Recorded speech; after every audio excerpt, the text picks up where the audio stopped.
Growing up as an only child, I was always a homebody and relied very heavily on my parents. I had a very hard time doing things independently, and even when I moved across the country from Maine to come to college here in Arizona, I still struggled to adjust to doing things on my own. Deciding to study abroad at 18 was the first step toward becoming more self-sufficient. I flew out of Boston by myself and arrived in London, where I made my way to our flats on my own. The first couple of days were difficult for me because I was overwhelmed with all the opportunities that were ahead of me.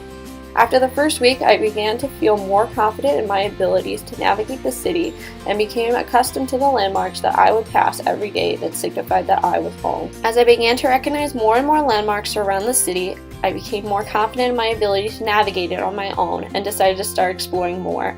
One day, I decided to get on the tube and see where it took me, and discovered many beautiful locations in London that I hadn't realized existed. With this newfound sense of independence, I decided to take the jump and bought a train ticket to visit Felixstowe, a coastal town in the United Kingdom where my grandparents lived for some time after World War II.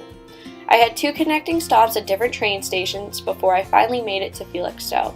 Once I got there, the first thing I did was find my way to the house my grandparents once lived in. Since I didn't have my usual cell phone crutch to guide me, I had to rely on my memory and navigation skills to find their home. After about a 15-minute walk, I made it to the coast as well as their house. After arriving at the house, I sent a photo of the home to my grandmother, who pleasantly informed me that nothing had changed since they lived there all those years ago. After taking some photos and FaceTiming with them so they could experience it with me, I still had about 2 hours before I had to make my way back to the train station. In those couple of hours, I enjoyed, in typical English fashion, fish and chips on the beach while taking in the culture of the small English town. When it was time for me to leave, I made my way back to the train station without my GPS and hopped on the train to London. 2 years later, this is still my favorite memory from my study abroad program because not only did I get the chance to make my grandparents stay, but because it proved to me that I was capable of doing things on my own. As I approach my last year as an undergraduate student, I have been looking into potential graduate schools that offer programs in sports psychology. When I first began searching, I thought moving back to New England was what I wanted.